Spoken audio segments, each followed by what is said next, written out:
If we were to ask 10 Muslims in the street to sum up in one sentence the essence of Islam, it's highly likely that most of them would recite the central statement of belief. I bear witness that there is no God but God. Muhammad is the messenger of God. There we have it. There is only one God, who alone is worthy of all worship, obedience, service, and love. But we only know about God and how to live our lives in accordance with His will because God sent us revelation through the prophets, who put it into practice.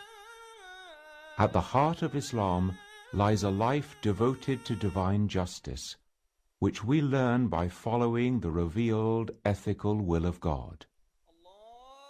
But before we can get to this point, we need to go back to before the beginning of time, when God, and only God, existed.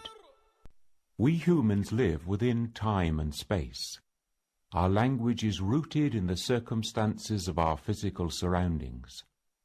So it's very difficult to understand anything which lies outside these boundaries. That's what makes the very idea of the existence of God so hard to talk about. God is beyond time and space, beyond the universe. God has no beginning and no end. God is a being beyond our knowledge. God does not have a body the way that creatures do, so we can't say that God is or is not anywhere. And yet people speak of an acute sense of the presence of God. As we speak about God, we are continually aware of the inadequacy and inaccuracy of what we are saying. God was never created. God cannot be divided into parts. No created being or thing can share divinity with God. So much for what God is not. What can we say about what God is? God is the creator of everything that exists, and everything depends on God. God chose to create everything by a free act of will. God didn't need to do it, but chose to. God only has to say, be, and it is. God is the sustainer of the whole universe. Without God's ongoing presence and interest, the whole of creation would cease to exist. Nothing can exist without being in a relationship with the Creator. God, and God alone, exists without the need for anything else. In Arabic, the word for God is Allah, which means simply the one and only God. Just as the English word God with a capital G can have no plural, so in Arabic, Allah has no plural form. Allah is used in Arabic by Muslims, Christians, and Jews. God is all-perfect, and therefore creates a perfect creation, or rather, as perfect as it could be, given that it is bound by both time and space. That's why from the moment we're born, we are wearing out, getting older, and will eventually die. That's why we can only be in one place at a time. Creation can only be as perfect as possible within these limitations. According to the Qur'an, the first two human beings, Adam and his wife, made an error of judgment in thinking something evil was good. This led to them being cast out from the garden. Eventually they repented and were reconciled to God. They were totally forgiven and returned to a state of absolute harmony with God. The key word here is harmony. Harmony exists between every created thing and God. If everything is in harmony with God, then the whole of creation must be in harmony within itself. Everything which exists is created in harmony with God and with every other part of creation. However, harmony between God and creation is not a relationship of equals. God knows best how creation should be run according to God's revealed will. It follows that harmony with God requires that every element in creation knows its place and obeys the will of God. In other words, all creation, including every human being, is called to be the obedient servant of God. Only then can there be true harmony and peace. The very word Islam refers to this state of fundamental harmony with God and everything that exists. Most Arabic words are formed from roots of 3 letters. Subtle variations of meaning are made by adding to these.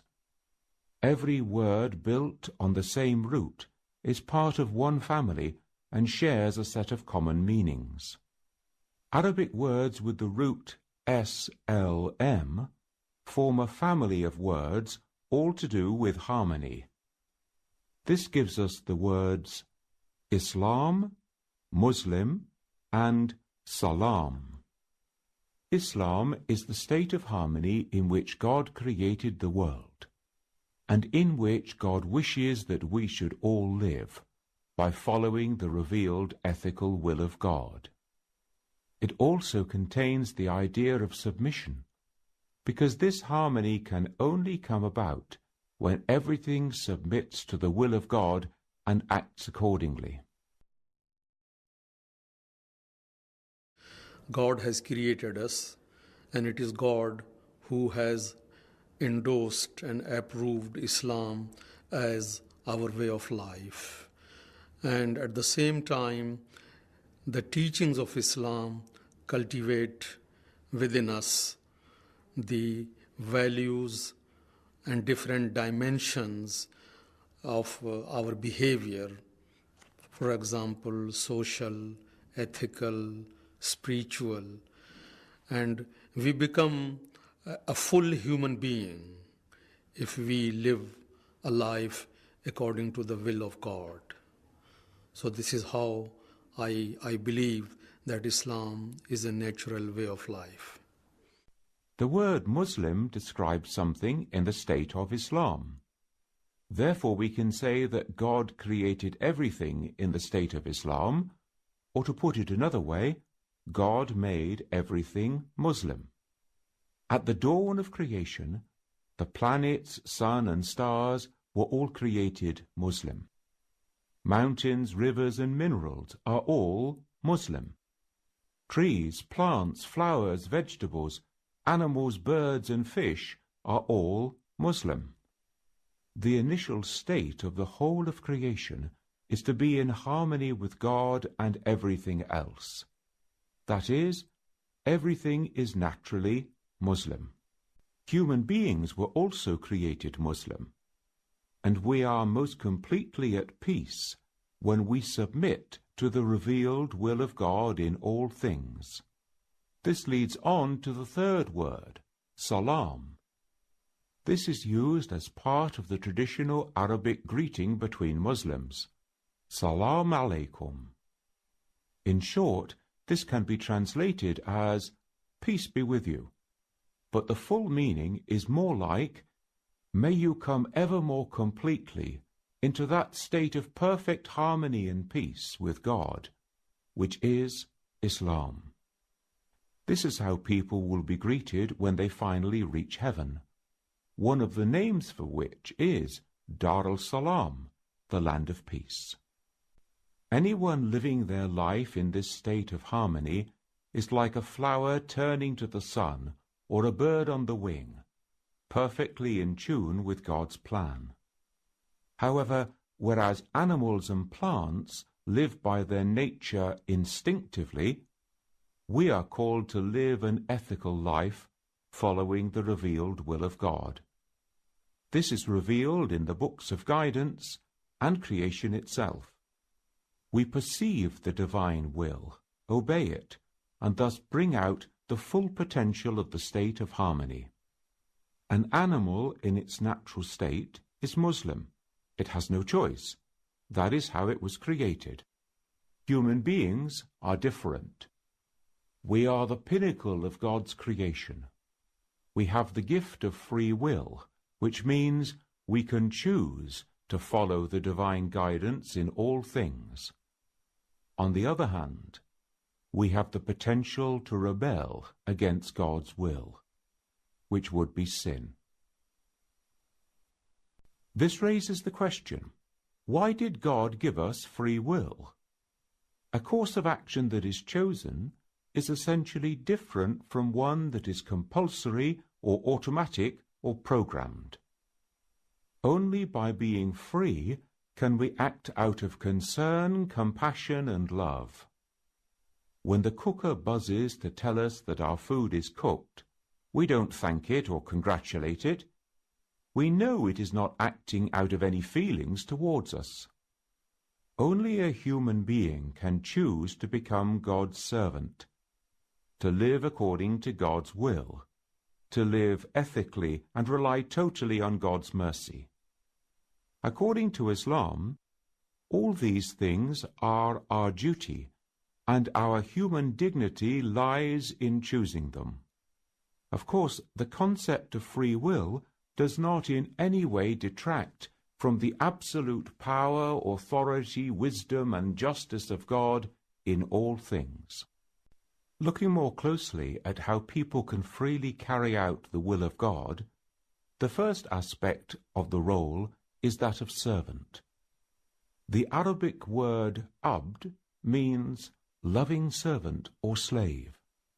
Abdullah means the servant of Allah. The fact that this is such a common name for men shows how central this role is to living the Muslim life. The servant obeys the master's will and lives according to God's commands.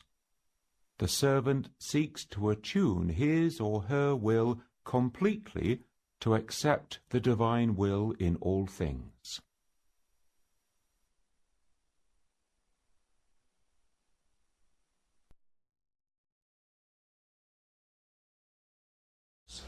Some classical theologians in Islam have distinguished two wills of God, what they have called the creational will of God and also his ethical will, in reference to what is created, and on the other hand to what is revealed, which is not the same thing. And to submit to the will of God is not just to live in total harmony with the universe, but is also to develop an action in total conformity to the revealed ethical will of God, because there are some things that are created by God but that are not automatically loved by him. There is a difference between what is and what should be, and creation becomes an opportunity for revelation, but through revelation and through obedience to the revealed will of God, through ethics and religion, we are invited to develop the creation, to not to improve it, but to lead it to its fulfillment, which will mean that there will be more justice in relation to everybody, every human being on this planet and in the world in general. Ethics is the essence of religion, and justice, of course, is the core. The second aspect of human life takes us on to the concept of tending, cherishing, and bringing out the full perfection of God's creation. As such, we are called to be God's regents on the earth. The Arabic word for this is Khalifa. Every human being is called to the high dignity of being Khalifa, and through this worshipping God. The Islamic understanding of creation is that it is dynamic. Everything is created in time, so that it can never stand still.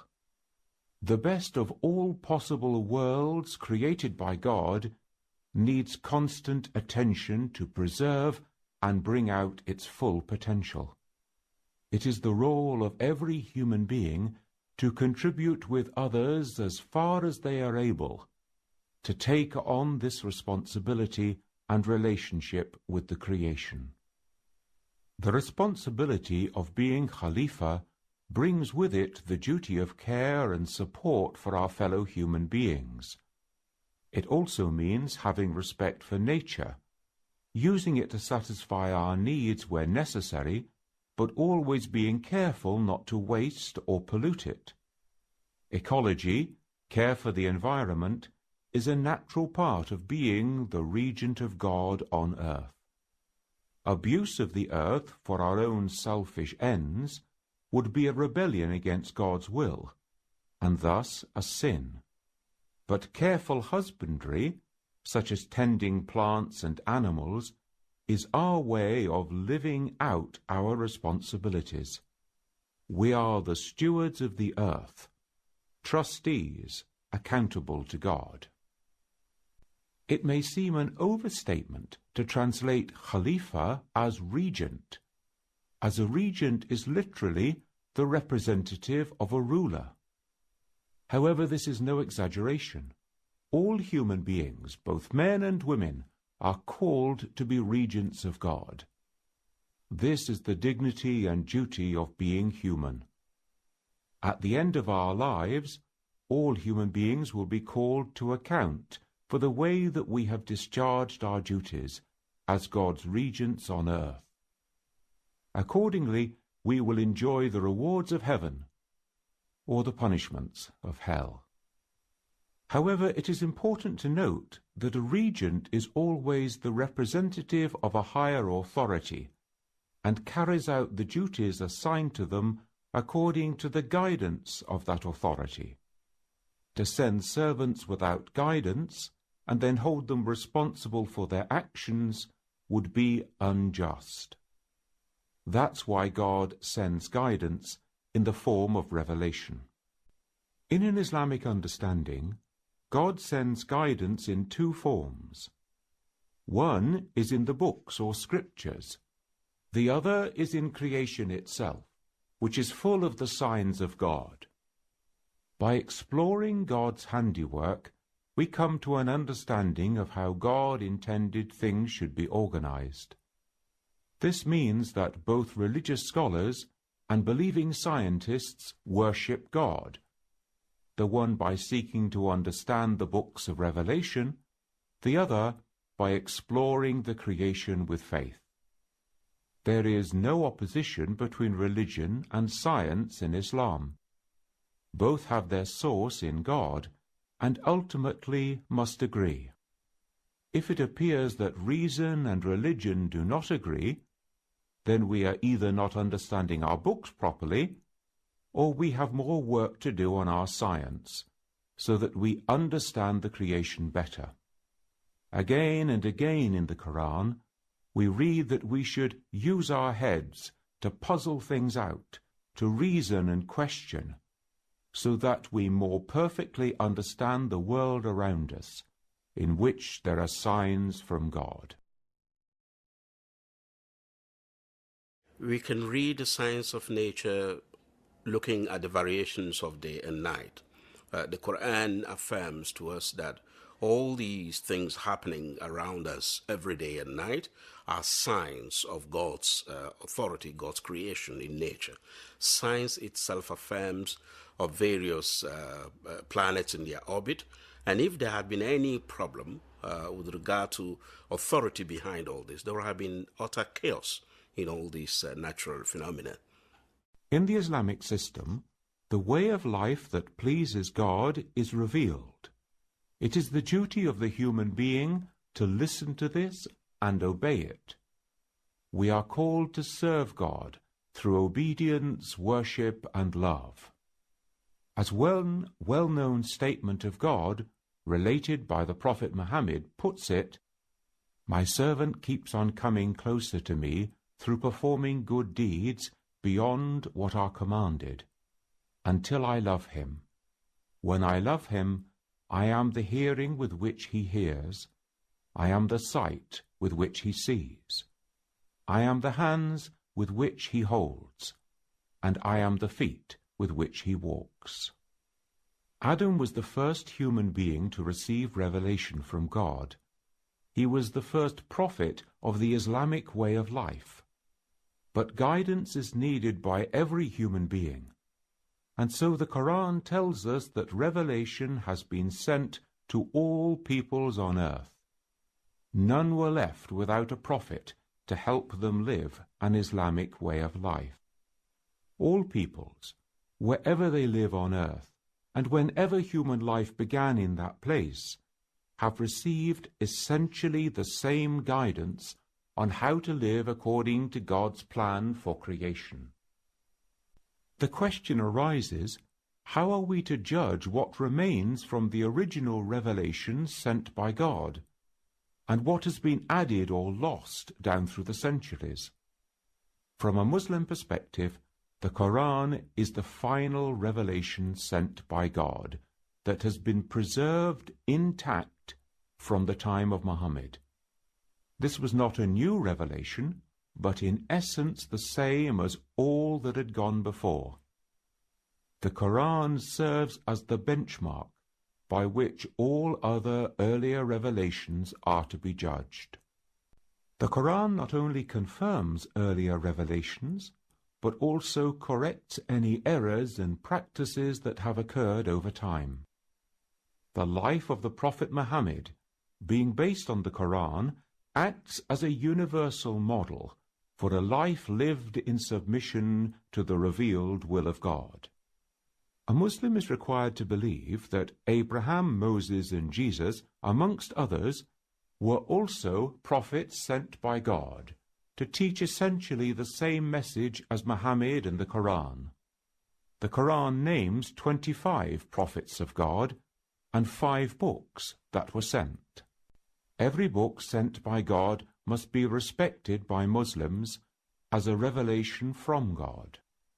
Similarly, every prophet sent by God must be respected, and his example is an example of a God-conscious life. However, the lives and teachings of many of the earlier prophets have not been preserved as fully as the life and teaching of Muhammad, and so cannot be relied on in the same way. Therefore, the Quran, sent to the Prophet Muhammad, is the master text. Whatever disagrees with it is not from God. It follows from this that Islam does not see itself as a new religion, revealed for the first time in the 7th century. On the contrary, Islam is part of that ongoing revelation from God that goes right back to Adam and Eve and encompasses every human being that has ever lived. From the beginning of time, we have been speaking about Islam and Muslims. But from the coming of the Quran and the Prophet Muhammad, we have the definitive and universal capital I Islam and capital M Muslims. The message that the prophets received from God was not for them alone. They were called to lead a community of people into a way of life that was in accordance with the will of God. Some of the prophets took positions of authority within their societies and established a path or way of life that embodied the guidance of God. Those prophets who received a book and a new way of life, or Sharia, are called Rasul, sometimes translated as messenger. Others were sent to call people back to the way of life that had been established by an earlier prophet. In Arabic, these are called Nabi. A good example would be of the Rasul Moses or Musa and the Nabi Elijah, Ilyas. It stands to reason that if the prophets had the recipe for a fully human and perfectly happy way of life, that will lead to fulfillment in this life and the reward of eternal life in heaven, then they would want to share it with others and encourage others to live by that guidance. Muhammad received the Quran from God as a literal, verbal revelation. He then modeled his whole life perfectly on that guidance and taught others to do the same. The things that Muhammad did, what he said and taught, and the things of which he approved, become important for all subsequent generations. What he did, how he conducted his personal, family, business, and community life serve as a model to be followed. Everything that he said and taught, the way in which he dealt with questions or cases that were brought to him, acts as a source for applying the revelation of the Qur'an in daily life. Muhammad was born at a point in history, in a society that already had established ways of doing things. This means that if he approved of some customary practice, it agreed with the guidance of God. Anything in the Arabian society of his time that was against God's guidance, he changed. The records of Muhammad's actions and teachings, and the things of which he approved, are collected in the hadith, or the traditions of Muhammad. These form a crucial source for living a Muslim way of life. This way of life, based on the Quran and hadith, was gradually drawn up into the Sharia, which is a clearly drawn pathway through life that leads to paradise. As well as simply acting in the right way, in Islam we all need to develop a deep sense of closeness to God and an awareness that we stand in the presence of God, ihsan, that can help us to make the right decisions in life and bring all this guidance into every fiber of our own daily living. At the end of the day, each and every human being is called to be the regent of God, and each will be answerable directly to God for the way in which they have fulfilled their duties as servants of their Lord. This profound sense of the presence of God is summed up in the Islamic term taqwa, which can be translated as God consciousness, and carries with it a sense of protection before the awesomeness of God. A word from the same root is used in Arabic for vaccination. This does not just happen naturally, but must be built up by living according to the guidance of God. The practices of Islam are designed to help build up and sustain a deep sense of taqwa. These principal practices are summed up in what are generally called the 5 pillars of Islam. The Quran and the Hadith, the tradition of the Prophet, are all sayings that can be said to have come out of the mouth of the Prophet. But still there is a great difference, because in the case of the Quran it's considered as God speaking, whereas the Hadith is the Prophet speaking. So I think a good way to approach this difference is to see that the Prophet himself was aware that when the Quran was revealed to him, he was not in charge. And he made very clearly himself the difference between what was divine and what was his own word. The Hadith Qudsi, or holy traditions of the Prophet, are a third category of words that came out of the mouth of the Prophet. They are not considered as part of the Quran, but in those traditions it is God who is the speaker, and the Prophet himself was speaking on behalf of God.